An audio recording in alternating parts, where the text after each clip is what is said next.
Marcus Hill stood in an empty nursery at 2 a.m., holding a pair of baby shoes he'd never get to see worn. 38 weeks of preparing to be a father. 38 weeks of sacrifice. 38 weeks of becoming someone he dreamed of being his entire life. All of it a lie. But here's what haunts him most. It wasn't just about the money they took. It was about the man they built him into, then destroyed in a single moment. Have you ever trusted someone so completely that you ignored every warning sign screaming at you to stop? Because what happened to Marcus didn't start with deception. It started with a promise. And if you've ever been betrayed by someone you loved, you'll want to hear every word of this. Hit that subscribe button now, because this story gets darker than you think. Marcus Hill was 31 years old when his life changed forever. Not in the way most people's lives change, gradually, predictably, with time to adjust.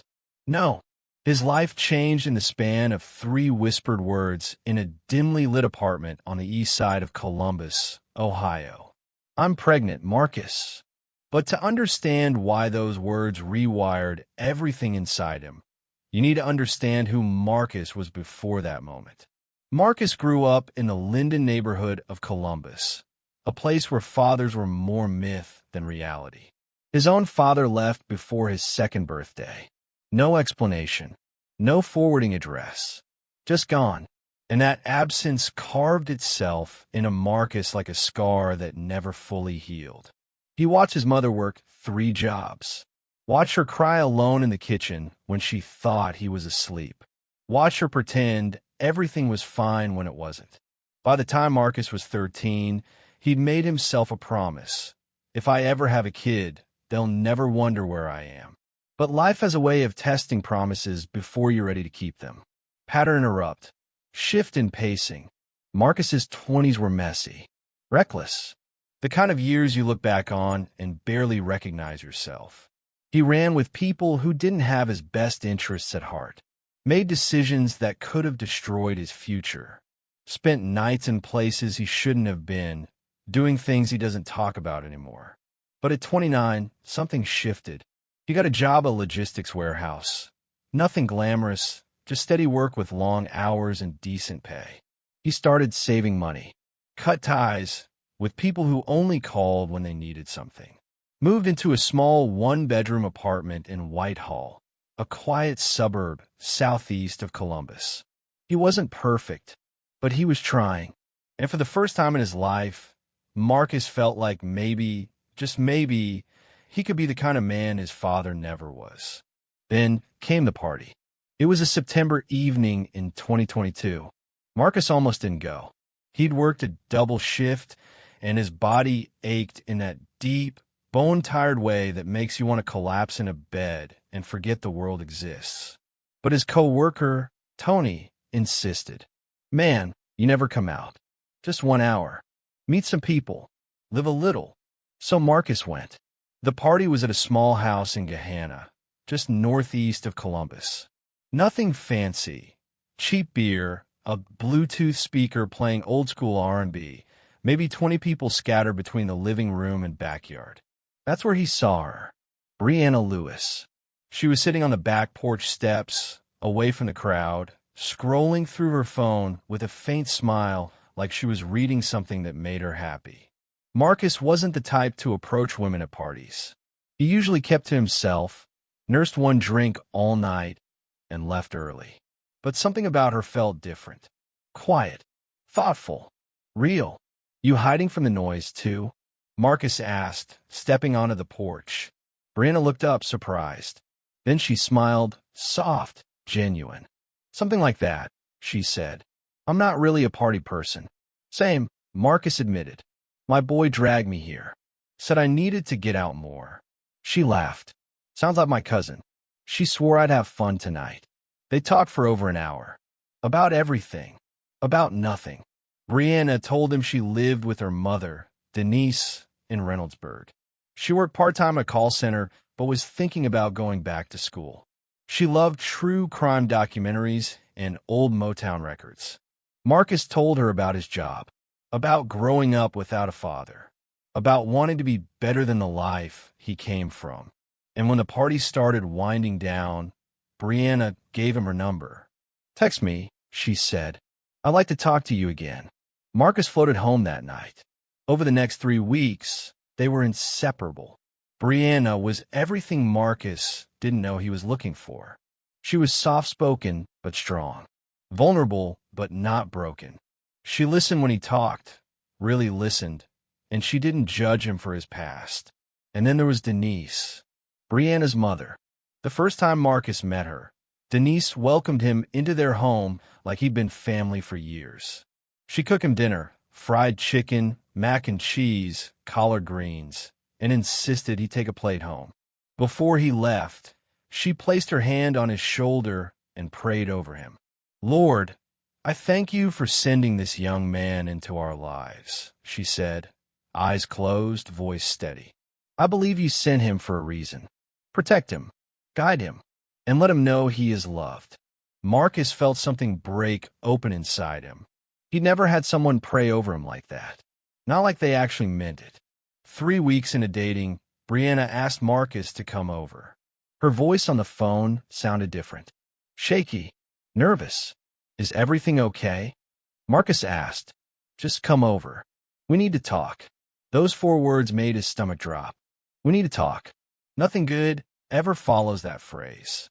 When Marcus arrived at Brianna's apartment, she was sitting on the couch, hands folded in her lap, staring at the floor. Denise wasn't there. It was just the two of them. Marcus sat down beside her. "Bree, talk to me. What's going on?" Brianna didn't look at him. Her voice came out barely above a whisper. "I didn't plan this, Marcus." His heart started pounding. "Plan what?" She finally looked up, tears streaming down her face. "I'm pregnant." Time stopped. Marcus heard the words, but his brain couldn't process them fast enough. Pregnant.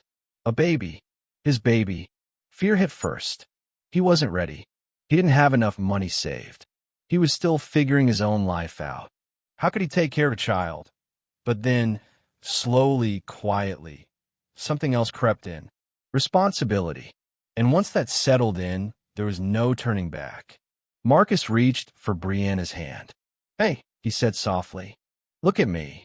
She did. "I'm not going anywhere," Marcus said. "I don't know how we're going to do this, but we're going to figure it out. Together." Brianna sobbed into his chest, and Marcus made a silent vow right there. This child will have a father. A real one. Everything changed after that night. Marcus didn't just accept the pregnancy. He embraced it. He started budgeting every dollar. Cut back on eating out. Stopped buying anything that wasn't essential. He picked up extra shifts at the warehouse, sometimes working 6 days a week, 10-hour shifts, coming home with aching legs and blistered hands. But he didn't complain, because every hour he worked was an hour closer to meeting his son. By week 12, Marcus was paying rent for Brianna's apartment, $850 a month. By week 16, he was covering groceries, utilities, and prenatal vitamins.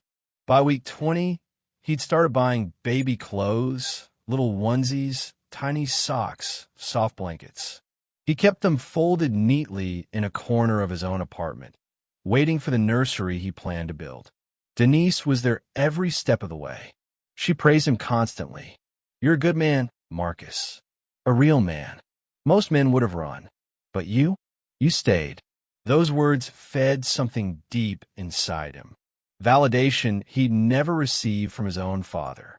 By week 28, Marcus had transformed his second bedroom into a nursery. Soft blue walls. A white crib he assembled alone, following instructions with the focus of someone building something sacred. A small dresser filled with baby clothes he'd spent hours organizing by size. He even hung a framed photo on the wall. It was a quote. "A father is someone you look up to, no matter how tall you grow." Marcus stood in that room some nights, imagining what it would be like. Holding his son for the first time, teaching him to ride a bike, being the dad he never had. At 32 weeks, Denise insisted on throwing a baby shower. "People need to show up for you. "Marcus," she said, "you've been working so hard. You deserve to be celebrated." The shower was held at a community center in Westerville, just north of Columbus. 50 people showed up: co-workers, friends from the neighborhood, people from Denise's church, even a few guys Marcus used to run with back in the day, men who'd cleaned up their lives just like he had. The room was filled with gifts: diapers, bottles, a stroller, a car seat still in a box. Someone handed Marcus a pair of tiny blue sneakers. And Marcus, this man who'd spent years building walls around his emotions, broke down crying in front of everyone. Later that night, Marcus posted a photo on Facebook. It was him standing in the nursery holding those little sneakers. The caption read, "38 weeks until I meet my son. I can't wait." The comments poured in. "So proud of you, bro. You're going to be an amazing dad.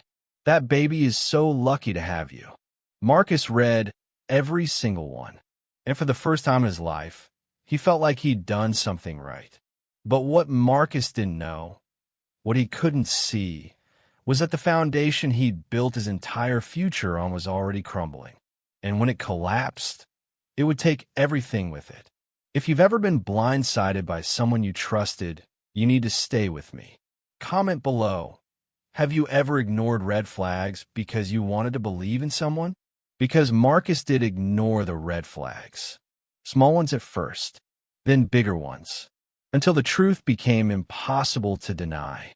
And when that moment came, when Marcus finally saw what had been hidden from him for 38 weeks, it didn't just break his heart. It shattered his identity. Marcus Hill had become the father he always dreamed of being. 38 weeks of sacrifice, 38 weeks of preparation, 38 weeks of building a life around a son he'd never met. But dreams built on lies don't just crumble, they detonate. And Marcus was about to discover that the two women he trusted most had been playing him from the very beginning. The question isn't whether Marcus saw the warning signs. It's why he chose to ignore them. Week 14. Marcus stood in Brianna's apartment, keys in hand, ready to drive her to her prenatal checkup at Mount Carmel East Hospital. "You ready?" he asked, smiling. Brianna looked up from her phone, face tight with something Marcus couldn't quite read. "Actually, I can't bring you." Marcus frowned. "What do you mean?" "The clinic only allows one support person because of COVID protocols," Brianna explained quickly. "My mom already said she'd come. She knows all my medical history and stuff." It made sense. Sort of. COVID restrictions were still a thing in some places. And Denise was her mother. Of course, she'd know the medical details. But something about the way Brianna said it, rushed, defensive, made Marcus pause. "Bree, I'm the father," Marcus said gently. "I should be there." "I know," Brianna said, voice softening. "And you will be. Just not yet. Once things calm down with the protocols, I promise you'll come." Marcus wanted to push, but he didn't, because pushing meant he didn't trust her. And if he didn't trust her, what were they even doing? So he let it go. Week 14 became week 18. Week 18 became week 22. Every appointment, the same story. COVID protocols. Only one person allowed. My mom's already going. And every time, Marcus swallowed his questions. But late at night, alone in his apartment, Marcus would sit in that blue nursery and wonder, why haven't I heard my son's heartbeat yet? Why haven't I seen a single ultrasound in person? Why does it feel like I'm being kept at arm's length from my own child? Week 20. Brianna sent Marcus a photo. First ultrasound pic. Smiling face with smiling eyes. Marcus opened it immediately, heart racing. But when the image loaded, his excitement dimmed. The photo was grainy, blurry, like it had been photocopied multiple times, then photographed again. He could barely make out anything that resembled a baby. Marcus called her. "Hey, I got the picture," he said carefully. "But it's really hard to see anything. Can you send me a clearer one?" Brianna's voice went sharp. "That's what they gave me, Marcus. What do you want me to do?" I'm not saying. You think I'm lying? No, Bree, Why are you making this difficult? Her voice cracked. I'm already stressed enough carrying this baby. And now you're questioning me? Guilt hit Marcus like a truck. I'm sorry, he said quickly. I didn't mean it like that. I just wanted to see him clearly. Silence. Then Brianna's voice, small and wounded. You don't trust me. I do trust you, Marcus insisted. I'm sorry. Forget I said anything. That evening, Denise called Marcus. Her tone was calm, motherly, concerned. Marcus, baby called me crying, Denise said. She said you upset her. Marcus felt his chest tighten. I didn't mean to. I just asked about the ultrasound. I know, Denise interrupted gently. But you have to understand, pregnancy is hard on a woman. Hormones, emotions, everything's heightened. When you question her, it makes her feel like you don't believe in her. I do believe in her. Then show it, Denise said firmly. Trust her. Support her. That's what a father does. Marcus nodded, even though she couldn't see him. You're right. I'll do better. Good, Denise said, voice warm again. Because that baby needs his daddy strong. Not stressed. Not doubtful. Strong. After that call, Marcus sat on his couch, staring at the blurry ultrasound photo. Something felt wrong. But every time he tried to name it, Denise's voice echoed in his head. That's what a father does. Trust her. So he buried the doubt. Again, week 26. Marcus picked Brianna up for dinner at a small restaurant in Bexley, an upscale neighborhood east of downtown Columbus. It was late July, 90 degrees outside, humid enough to make breathing feel like work. And Brianna was wearing an oversized hoodie. You're not hot? Marcus asked as they walked inside. I'm freezing, Brianna said, tugging the sleeves down over her hands. Pregnancy messes with your body temperature. Marcus didn't push, but he noticed. At 26 weeks, Brianna should have been visibly pregnant. Undeniably so. But every time Marcus saw her, she wore layers. Hoodies, baggy shirts, loose dresses. And when he tried to touch her stomach, gently, lovingly, the way expectant fathers do, Brianna would shift away. Baby's sleeping, she'd say. Or, he's not moving right now. One evening, Marcus scrolled through Brianna's Instagram. Photos from 2 months ago showed her at a family cookout. She was wearing a fitted tank top. Her stomach looked flat. Marcus zoomed in. No curve, no bump, no visible pregnancy. But she was supposed to be 18 weeks then, Marcus thought. He stared at the photo for a long time. Then he closed the app and shoved his phone into his pocket. Stop overthinking. She's just good at hiding it. Some women don't show until late. But deep down, a voice whispered, this doesn't make sense. Before we continue, take a moment and really sit with this. Stories like Marcus don't just happen in movies. They happen in real life, behind closed doors, inside relationships people are too ashamed to talk about. Here on True Crime Files HQ, we don't just tell crime stories. We uncover the emotional traps, relationship manipulation, and silent struggles that destroy lives long before the crime ever happens. If you believe these stories deserve to be told, hit the subscribe button, like this video, and stay with us. Because some wounds aren't visible, but they're just as deadly. Week 30. Marcus sat with Brianna on her couch, hand resting gently on her stomach through the thick fabric of her hoodie. Has he been kicking today? Marcus asked. A little, Brianna said, not looking at him. Can I feel? He's not moving right now. Marcus waited. 5 minutes. 10. Maybe if I talk to him, Marcus suggested. He leaned closer. Hey, little man. It's your dad. I can't wait to meet you. Nothing. He's probably sleeping, Brianna said quickly. Marcus pulled back, disappointed but not suspicious. Not yet. But it happened again. And again. Week after week, Marcus would ask to feel the baby kick. And week after week, Brianna had an excuse. He just stopped. He's not active right now. Maybe later. Have you ever known something was wrong, but convinced yourself you were being paranoid? Because that's where Marcus was, trapped between instinct and denial. And if you've ever been there, stuck between wanting to believe someone and knowing deep down they're lying to you, drop a comment. Tell me, what made you finally see the truth? Because Marcus was about to hit his breaking point. Marcus's coworker, Tony, the same guy who dragged him to that party where he met Brianna, pulled him aside during lunch break.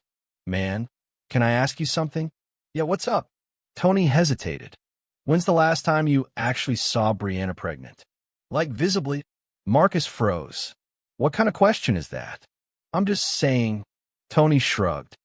My girl's pregnant right now. 28 weeks.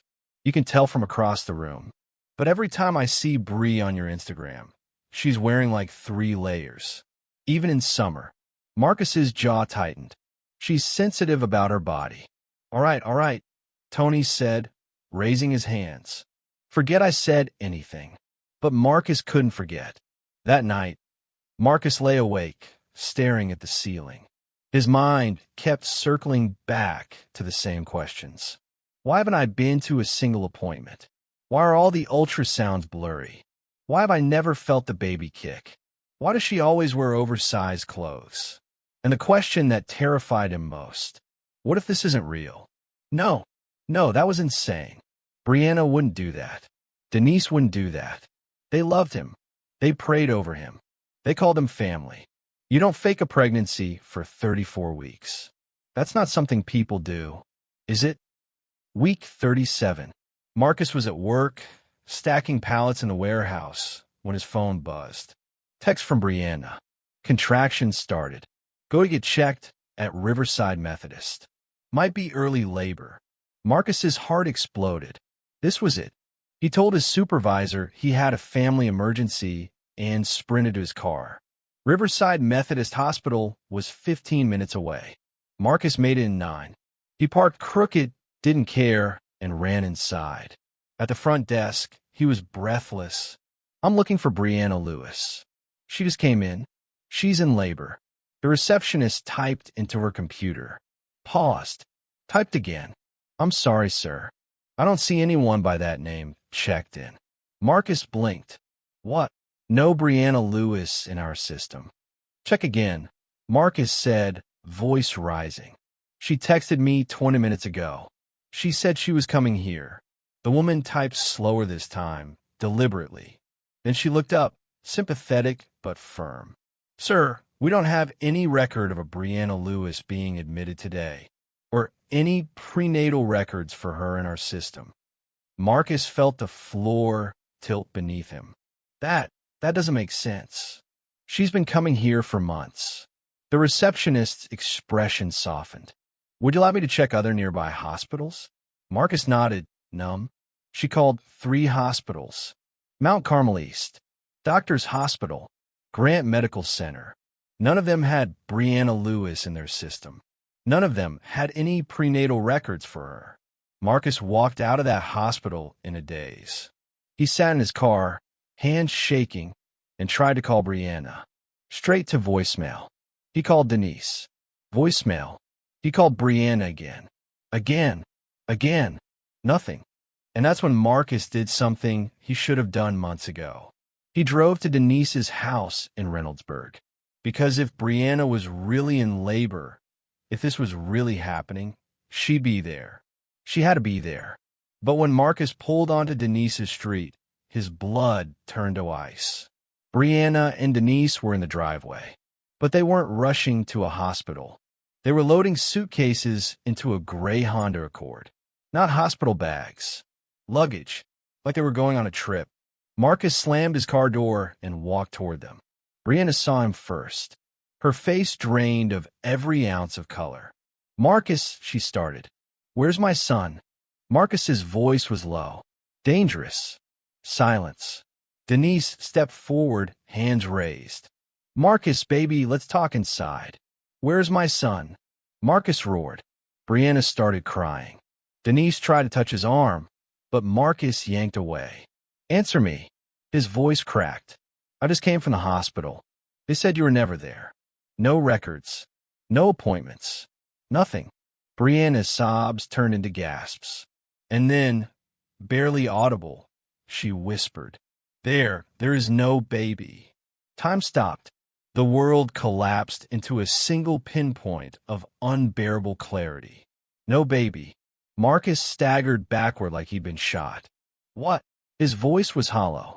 I'm so sorry, Brianna sobbed. I'm so sorry. You're lying. Marcus shook his head violently. No, you're lying. We had a baby shower. I have a nursery.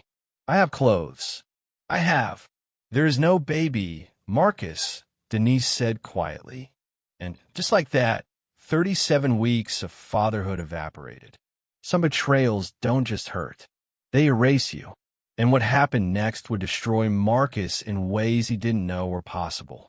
If this story is hitting you hard, subscribe now, because you need to see how this ends. And comment below. Could you ever forgive something like this? Because the truth wasn't just that there was no baby. The truth was why Brianna and Denise did this. And when Marcus finally learned the full scope of their plan, when he realized just how deep the betrayal went, it wouldn't just break him. It would change him into someone he never thought he'd become.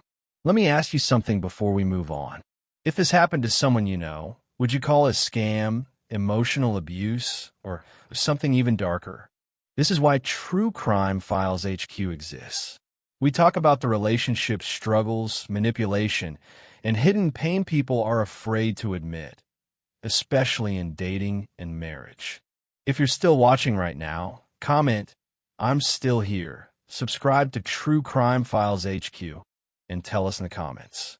Was Marcus a victim, or should he have seen it coming? Let me know what you think in the comments. There is no baby, for words that destroyed 37 weeks of Marcus Hill's life. But the cruelest part wasn't the lie itself. It was standing in that driveway, watching the two women he'd trusted most try to explain why they'd built him into a father, just to tear it all down. Because what Marcus was about to learn wasn't just about a fake pregnancy. It was about a calculated plan that started long before he ever met Brianna. And the second twist? It would prove that some people don't just betray you once. They betray you in layers. Marcus stood frozen in Denise's driveway, the world spinning around him. Talk, he said, voice barely above a whisper. Right now, tell me everything. Brianna couldn't look at him. She stared at the ground, tears streaming down her face, shoulders shaking. Denise took a breath, long and heavy, like she was preparing to confess a murder. It wasn't supposed to go this far, Denise began. Marcus's hands clenched into fists. I don't want excuses. I want the truth. Flashback structure, building the backstory. Denise nodded slowly. Brianna really was pregnant, she said. 5 years ago. Different man. He left when she was 12 weeks. Never sent a dime. Never looked back. Marcus felt his chest tighten, but he said nothing. She lost the baby at 16 weeks. Denise continued, voice cracking. Miscarriage. She was devastated, depressed for months. I thought we'd lost her. Brianna sobbed harder. After that, Denise said, Brianna couldn't get pregnant again. Doctors said there were complications. Scar tissue. Damage. She'd probably never carry a baby to term. Marcus's jaw worked. What does that have to do with me? When Brianna met you at that party, Denise said carefully she liked you. Really liked you. But she was scared you'd leave when you found out she couldn't have kids. So she lied. Marcus's voice rose. She faked an entire pregnancy because she was scared? No, Denise said quickly. Not at first. Marcus stared at her, waiting. At first, she just didn't tell you about the complications. She figured she'd tell you eventually, once you two got serious. But then, Denise hesitated. Then what? Marcus demanded. Denise looked at Brianna, who still wouldn't meet Marcus's eyes. Then I lost my job, Denise said quietly. Marcus blinked. What? I was working at a nursing home in Whitehall, Denise explained. They laid off half the staff during budget cuts. I couldn't find another job. Bills started piling up. We were 2 months behind on rent. About to get evicted. Marcus felt something cold creep up his spine. "So you used me," he said slowly. "We were desperate," Denise said, tears in her eyes now. I suggested it as a joke at first. I said, "What if you told him you were pregnant? He seems like the type who'd help." Brianna finally looked up, face twisted with guilt. "I said no at first," Brianna whispered. "I swear I did. But then Mom showed me the eviction notice. And I thought, maybe just for a little while. Just until we got back on our feet." Marcus felt like he was falling. "So the night you told me you were pregnant," his voice broke. "That was all a setup." Brianna nodded, barely. "The ultrasound photos?" Marcus asked. "Downloaded from the internet," Denise admitted. "The doctor appointments?" "We just went to lunch," Brianna whispered. "The baby shower?" Silence. Marcus's legs nearly gave out. "You let me throw a baby shower," he said, voice hollow. "You let 50 people celebrate a child that didn't exist." "We tried to stop it," Brianna said desperately. "I told Mom we needed to end it. But you were so happy, Marcus. You were so happy. And we—" "You what?" Marcus's voice turned sharp. You didn't want to give up the money?" Denise looked away. Marcus pulled out his phone, hands shaking, and opened his banking app. He'd been tracking every dollar he'd spent preparing for the baby. The number on the screen made him nauseous. $23,847.62. $23,000. Gone. "Rent for your apartment," Marcus said, voice dead. $850 a month for 8 months. $6,800. Brianna flinched. Groceries, utilities, prenatal vitamins. Another $3,200. Denise closed her eyes. Baby clothes. Crib. Dresser. Stroller. Car seat. Diapers. Formula I bought in advance. Marcus's voice cracked. Another $4,500. "Marcus!" Brianna reached for him. He stepped back, rage boiling beneath his skin. "The baby shower," Marcus continued, voice rising. "Venue rental. Food. Decorations. I paid for all of it because you said your family couldn't afford it. $2,800. Brianna was sobbing uncontrollably now. "And the rest." Marcus's hands shook. "Extra shifts I worked. Overtime I took. Money I saved for hospital bills and the first year of daycare. All of it gone." Marcus looked at Brianna, really looked at her, and saw a stranger. "I gave you everything," he said, voice barely above a whisper. "I became someone for you. I worked myself into the ground. I stopped living my own life because I thought I was building our life." "I'm sorry," Brianna sobbed. "I'm so sorry." "Sorry doesn't give me my money back," Marcus said coldly. "Sorry doesn't give me the last 9 months of my life back." Denise stepped forward. "Marcus will pay you back. Every cent. I swear." "With what?" Marcus laughed bitterly. "You just said you don't have a job. And judging by the suitcases, you're leaving town." Silence. Marcus's eyes narrowed. "Where are you going?" Brianna and Denise exchanged a look. "Answer me," Marcus demanded. "Atlanta," Denise said quietly. "Why Atlanta?" Another pause, and then Brianna said something that made Marcus's blood run cold. "Because my cousin lives there, and she said she could give me a job." Marcus frowned. "What kind of job?" Brianna wouldn't answer. So Marcus looked at Denise. "What kind of job?" Denise's face crumpled. "She's done this before," Denise whispered. Time stopped. "What?" Marcus's voice was barely audible. "Not the pregnancy thing," Denise said quickly, "but meeting men, building relationships, getting money from them." Marcus felt like he'd been hit by a truck. "Are you telling me," Marcus said slowly, "that this was a pattern?" Brianna's silence was answer enough. "How many?" Marcus asked. Marcus, please. How many? Brianna flinched. Three. Three other guys. Jesus Christ. Marcus staggered backward. It wasn't like that, Brianna said desperately. Those were different. I didn't fake pregnancies with them. I just borrowed money, and I was going to pay them back. Did you? Marcus interrupted. Silence. Did you pay them back, Brianna? No, she whispered. Marcus laughed, a hollow, broken sound. So I'm just number 4, he said. Another mark. Another paycheck. You weren't a mark. Brianna shouted. I cared about you, Marcus. I really did. That part was real. Nothing about this was real, Marcus said flatly. Marcus drove home in silence. No music, no thoughts, just the sound of his own heartbeat pounding in his ears. When he walked into his apartment, the first thing he saw was the nursery.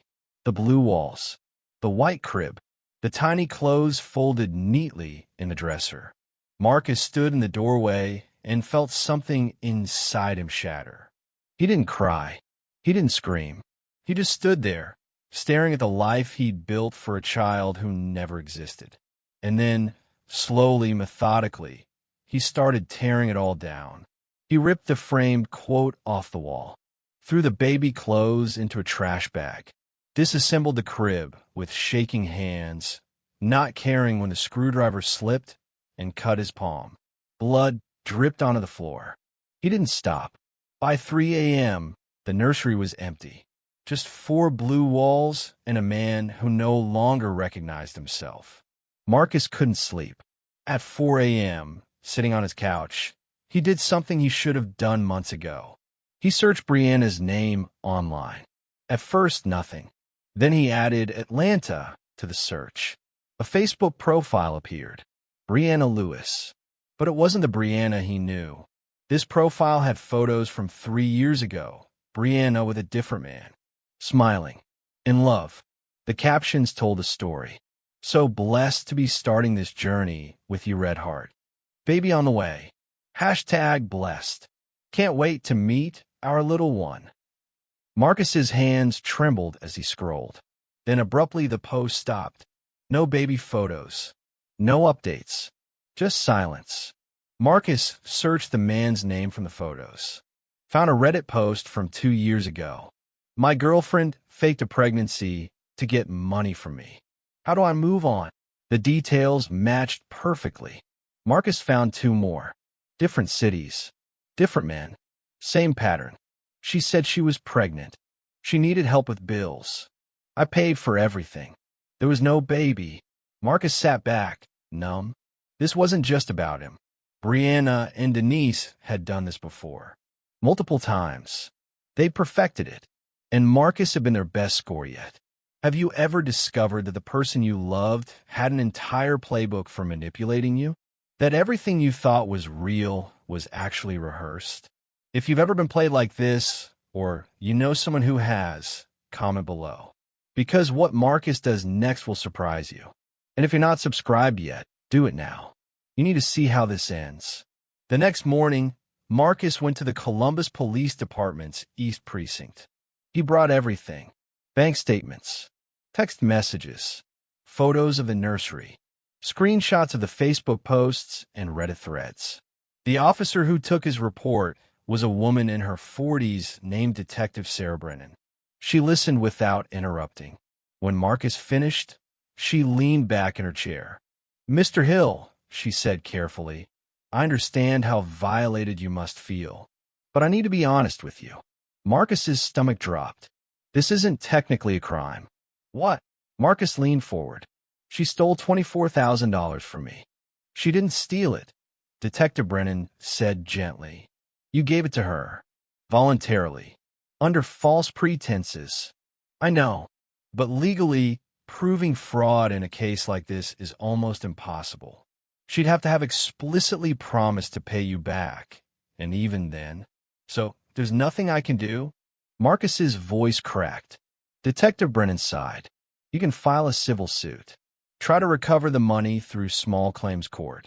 But even if you win, collecting on the judgment is another battle entirely. Especially if they've left the state. Marcus felt the walls closing in. So they just get away with it? Not necessarily, Detective Brennan said. If you can prove this is a pattern, if other victims come forward, we might be able to build a case for wire fraud or organized theft. But that takes time. Months, maybe years. Marcus left the police station feeling more defeated than when he'd arrived. The system wasn't built to help people like him. It was built to protect people like Brianna and Denise, people who knew exactly how far they could push before crossing into criminal territory. That night, Marcus sat alone in his apartment, staring at his phone. He'd found Denise's sister on Facebook, the one Brianna and Denise were supposedly staying with in Atlanta. One message. That's all it would take. He could warn her, tell her what they'd done, maybe stop them from doing it to someone else. But then a darker thought crept in. What if I did more than warn her? What if I made sure everyone knew who they really were? Marcus opened a blank document on his laptop, started typing. The truth about Brianna Lewis and Denise Lewis, a warning. He wrote everything, every detail, every dollar, every lie. Then he created a burner email account and sent it to Denise's sister Brianna's former employers, members of Denise's church. The other men Brianna had scammed. He found 2 of them through Reddit. He posted it on local Columbus Facebook groups. Tagged Brianna and Denise in every post. Made sure their names were permanently tied to the words scam, fraud, and fake pregnancy. Marcus stared at the screen, watching the views climb. 10 views, 50 views, 200 views. Comments started rolling in. This is disgusting. I know these women. I can't believe it. Someone needs to stop them. Marcus felt something twist inside him. Satisfaction mixed with shame. Is this who I've become? But then he thought about the nursery, the baby shower, the 37 weeks of his life he'd never get back. And the shame disappeared. Marcus wasn't the same man who'd walked into that party 9 months ago. That man believed in love, in trust, in building something good. This man knew better.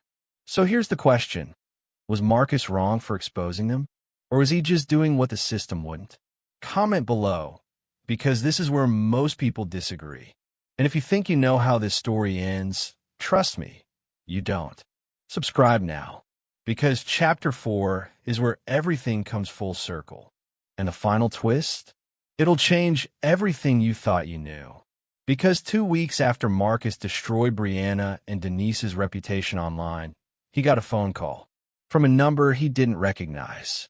When he answered, a woman's voice said, "Marcus Hill, my name is Detective Rachel Torres. I'm calling from the Atlanta Police Department. We need to talk about Brianna Lewis." And what she told him proved that Marcus wasn't the only victim. He wasn't even the worst one. Marcus Hill had lost everything. $24,000. 9 months of his life. The dream of becoming the father he never had. But when Detective Rachel Torres called from Atlanta, Marcus learned something that changed everything. He wasn't Brianna and Denise's biggest victim. He was just their most recent one. And what the detective was about to tell him would prove that some betrayals don't end when the truth comes out. They end when justice, real or otherwise, finally catches up. Marcus sat on his couch, phone pressed to his ear, heart pounding. "Detective Torres," he said carefully, "what's this about?" "I've been investigating Brianna Lewis and her mother, Denise, for the past 6 months," Torres said. Her voice was professional but tinged with something else, urgency. "Your post on Facebook flagged in our system. We need you to come to Atlanta." Marcus frowned. "Why?" "Because you're not their only victim, Mr. Hill. And what they did to you, it's part of something much bigger." 3 days later, Marcus was on a Greyhound bus to Atlanta. He couldn't afford a flight, not after losing nearly $24,000. But he needed answers. He needed to know if exposing Brianna and Denise online had actually accomplished anything, or if it had just made him feel temporarily powerful in a situation where he'd been completely powerless. Detective Torres met Marcus in a conference room at the Atlanta Police Department's Zone 5 precinct. She was in her early 40s, sharp-eyed, with the exhausted look of someone who'd seen too much human ugliness. On the table between them was a thick manila folder. "Before we begin," Torres said, "I need to know, are you prepared to hear things that might make what happened to you feel even worse?" Marcus swallowed hard. "Yes." Torres opened the folder. "Brianna Lewis and Denise Lewis have been running this scam for 7 years," Torres began. "We've identified at least 11 victims across 4 states: Ohio, Georgia, Tennessee, and North Carolina." Marcus felt his chest tighten. 11 that we know of," Torres clarified. "There could be more." She slid a document across the table. It was a timeline. 2018, victim number 1, Kevin Marshall, Chattanooga, Tennessee. Brianna claimed pregnancy. Kevin paid $18,000 over 6 months miscarriage. At 22-week, Brianna and Denise moved to Atlanta. 2019, victim number 2, Darnell Hughes, Atlanta, Georgia. Brianna claimed pregnancy. Darnell paid $31,000 over 8 months stillbirth. At 34 weeks, Brianna and Denise moved to Charlotte. 2020, victim number 3, Ramon Ortiz, Charlotte, North Carolina. Brianna claimed pregnancy. Ramon paid $15,000 over 5 months, discovered the truth when he insisted on attending a doctor's appointment, file police report, but no charges filed due to insufficient evidence. The list went on and on. Marcus stared at the names, feeling sick. "They've stolen over $200,000, Torres said quietly. "For men who just wanted to be good fathers." Marcus looked up, eyes burning. "Why hasn't anyone stopped them?" "Because they're smart," Torres said. "They never stay in one place long enough for victims to compare notes. They use different stories. Sometimes it's a pregnancy, sometimes it's medical bills for a sick relative, sometimes it's rent. They exploit good men in vulnerable moments. And the police just let them keep going?" Marcus's voice rose. "It's not that simple," Torres said, frustration creeping into her tone. "Fraud cases like this are notoriously hard to prosecute. The victims gave money voluntarily. There's rarely a paper trail that proves intent to deceive. And by the time we build a case, Brianna and Denise have already moved on." Marcus felt rage building in his chest. "So what changed? Why are you investigating them now?" Torres paused. Then she slid another document across the table, and Marcus's blood turned to ice. The document was a death certificate. Name: Jordan Blake. Age: 28. Date of death: March 15th, 2024. Cause: suicide by overdose. Marcus looked up, horrified. "Who is this?" "Jordan Blake was victim number 8, Torres said, voice heavy. "He met Brianna in Columbus, same city you're from, about a year before you did." Marcus felt his stomach drop. "Jordan was a veteran," Torres continued. "Iraq War. He'd struggled with PTSD, but was finally getting his life together. Then he met Brianna." Torres opened another file. Brianna told Jordan she was pregnant. He was overjoyed, saw it as a second chance, a reason to stay alive. Marcus's hands trembled. "Jordan gave Brianna everything," Torres said. "His military benefits, his savings, his disability checks. Over $40,000 in 10 months. Jesus," Marcus whispered. "When Jordan discovered there was no baby," Torres said quietly, "he didn't confront Brianna. He didn't file a police report. He just gave up." Torres slid a photo across the table. It was a suicide note. Marcus didn't want to read it, but he couldn't look away. "I thought I finally had a reason to keep fighting. I thought I was going to be a dad, but it was all a lie. Everything I gave, my money, my trust, my heart, it meant nothing. I was just a paycheck. I can't do this anymore. I'm sorry." Marcus's vision blurred. He thought about the nursery he'd built, the baby shower, the 37 weeks of believing he was becoming a father. And he realized, that could have been me. I could have been Jordan Blake. This is why I need your help, Torres said, leaning forward. Jordan's family is filing a wrongful death lawsuit. And if we can prove a pattern, if we can get enough victims to come forward, we might finally be able to charge Brianna and Denise with wire fraud, conspiracy, and organized theft. Marcus looked at her. What do you need from me? Testimony, Torres said. Bank records, text messages, anything that proves intent to deceive. I'll give you everything, Marcus said immediately. There's something else, Torres said carefully. Brianna and Denise are still in Atlanta. We've been watching them. And 3 weeks ago, Brianna started dating someone new. Marcus's jaw clenched. You're saying she's doing it again, Torres confirmed. Right now, as we speak. What would you do if you found out the person who destroyed you is destroying someone else? Would you walk away? Or would you fight to stop them? Because Marcus made a choice that day. And it's a choice that will define him for the rest of his life. If this story is making you feel something, drop a comment. Tell me, is revenge ever justice? And subscribe, because you need to see how this ends. 2 weeks later, Marcus sat in an unmarked van outside a restaurant in Buckhead, an upscale neighborhood in North Atlanta. Inside, Brianna was on a date. The man's name was Terrence Washington, 33 years old, financial analyst, recently divorced. And according to Detective Torres, Brianna had just told him she was 8 weeks pregnant. Marcus watched through the van's tinted windows as Brianna laughed at something Terrence said. She looked the same. Soft smile. Gentle eyes. The same woman who'd prayed with him. Who'd told him she loved him. Except now Marcus knew the truth. Every smile was calculated. Every word rehearsed. Every tear on command. How do you want to play this? Torres asked, sitting beside Marcus. Marcus's jaw tightened. I want to stop her. We have 2 options, Torres said. Option 1, we wait. Build the case slowly. Gather evidence. File charges in 6 months, maybe a year.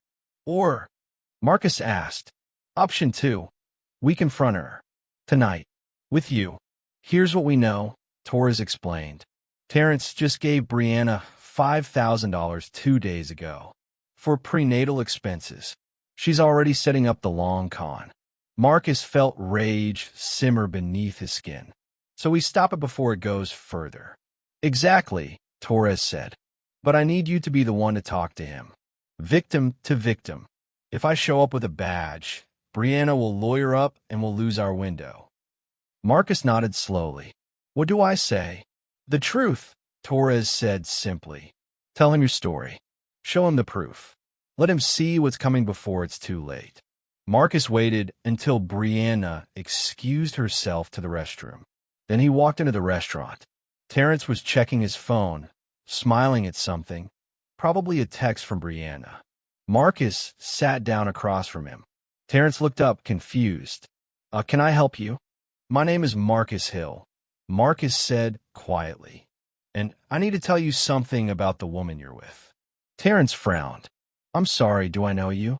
No, Marcus said, but I know Brianna Lewis.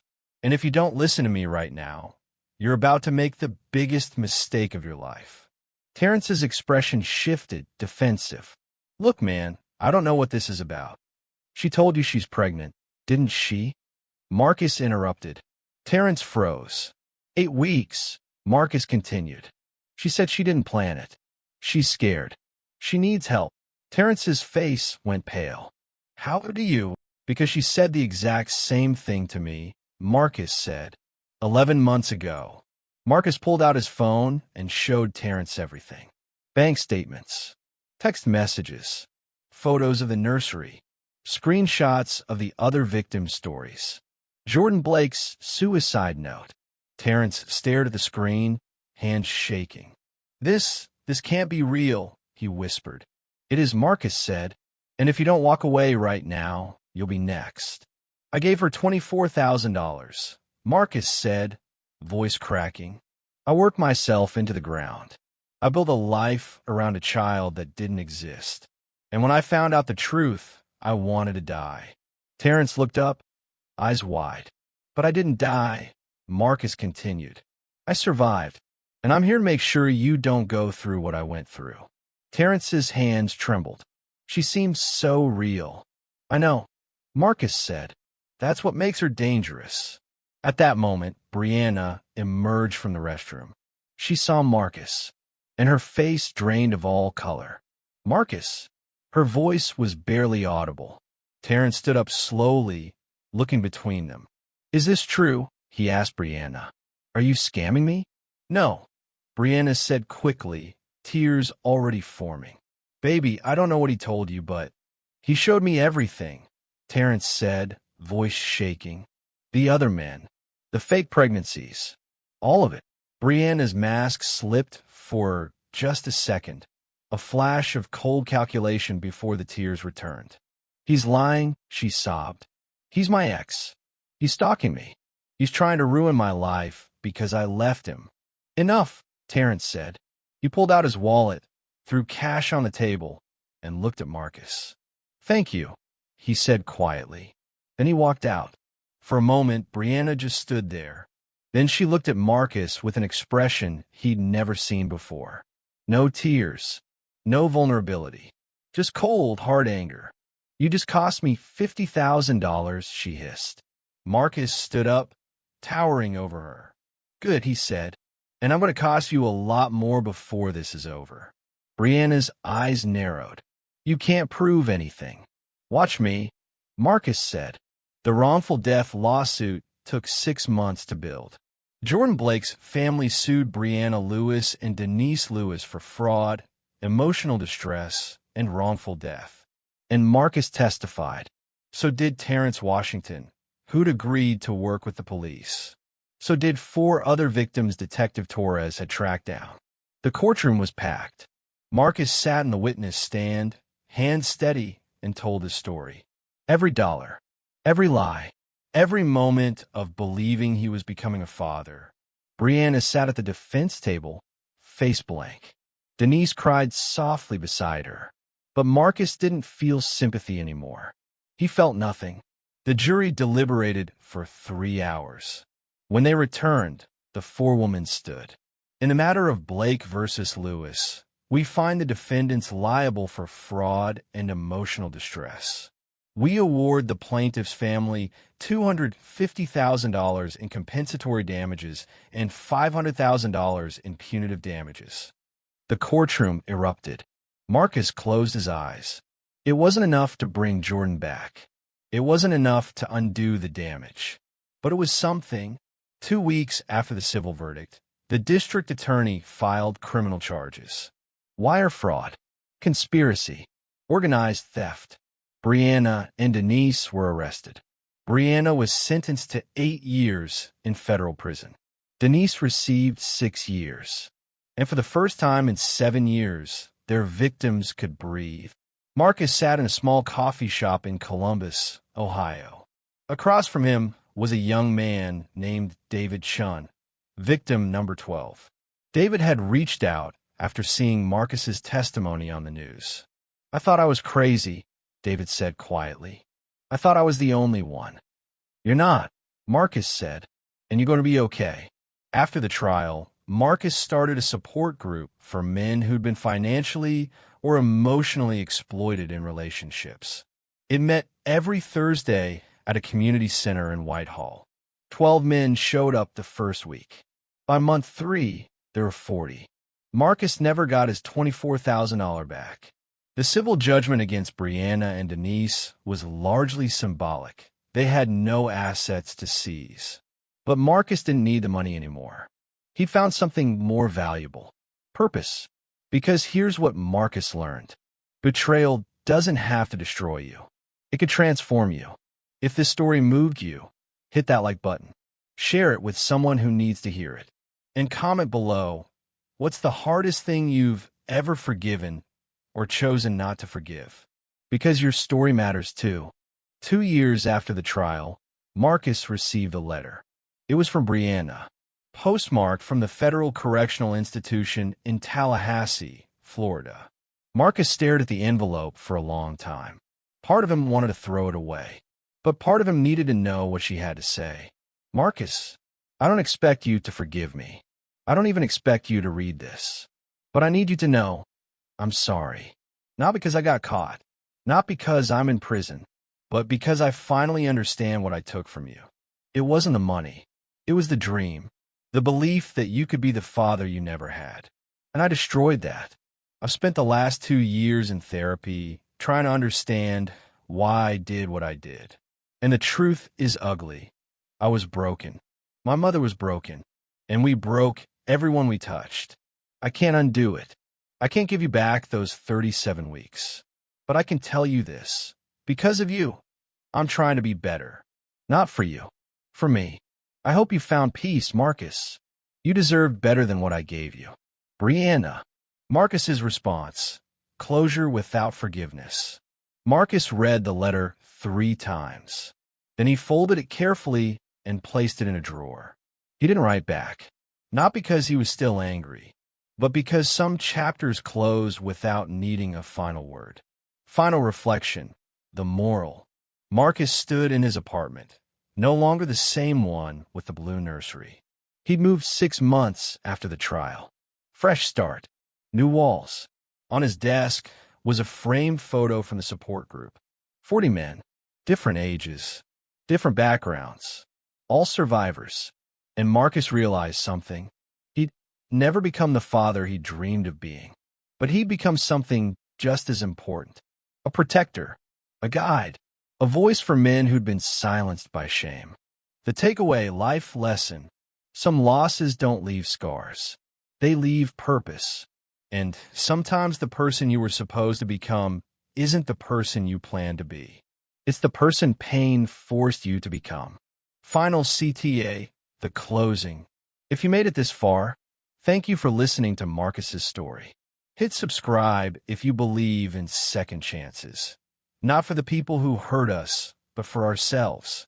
And remember, betrayal is temporary. But who you become after it, that's forever. The end card. Marcus Hill still runs his support group every Thursday. He still thinks about the nursery sometimes. But he no longer mourns the father he didn't become.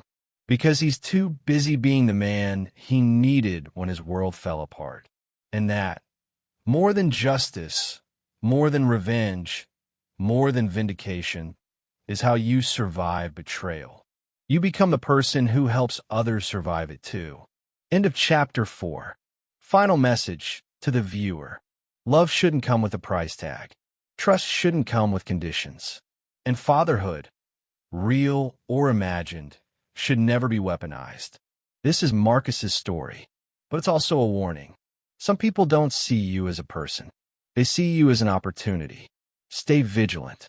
Stay wise. And never ignore the red flags just because you want to believe in someone. Because the cruelest betrayals aren't the ones that take your money.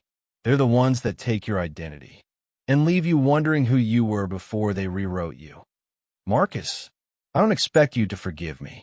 I don't even expect you to read this. But I need you to know, I'm sorry. Not because I got caught. Not because I'm in prison. But because I finally understand what I took from you. It wasn't the money. It was the dream. The belief that you could be the father you never had. And I destroyed that. I've spent the last 2 years in therapy trying to understand why I did what I did. And the truth is ugly. I was broken. My mother was broken. And we broke everyone we touched. I can't undo it. I can't give you back those 37 weeks. But I can tell you this. Because of you, I'm trying to be better. Not for you. For me. I hope you found peace, Marcus. You deserve better than what I gave you. Brianna. Marcus read the letter 3 times. Then he folded it carefully and placed it in a drawer. He didn't write back. Not because he was still angry, but because some chapters close without needing a final word. Marcus stood in his apartment, no longer the same one with the blue nursery. He'd moved 6 months after the trial. Fresh start. New walls. On his desk was a framed photo from a support group. 40 men, different ages, different backgrounds, all survivors. And Marcus realized something. He'd never become the father he dreamed of being, but he'd become something just as important. A protector, a guide, a voice for men who'd been silenced by shame. Some losses don't leave scars. They leave purpose. And sometimes the person you were supposed to become isn't the person you plan to be. It's the person pain forced you to become. If you made it this far, thank you for listening to Marcus's story. Hit subscribe if you believe in second chances. Not for the people who hurt us, but for ourselves. And remember, betrayal is temporary. But who you become after it, that's forever. Marcus Hill still runs his support group every Thursday. He still thinks about the nursery sometimes. But he no longer mourns the father he didn't become, because he's too busy being the man he needed when his world fell apart. And that, more than justice, more than revenge, more than vindication, is how you survive betrayal. You become the person who helps others survive it too. Love shouldn't come with a price tag. Trust shouldn't come with conditions. And fatherhood, real or imagined, should never be weaponized. This is Marcus's story, but it's also a warning. Some people don't see you as a person. They see you as an opportunity. Stay vigilant, stay wise, and never ignore the red flags just because you want to believe in someone. Because the cruelest betrayals aren't the ones that take your money. They're the ones that take your identity and leave you wondering who you were before they rewrote you.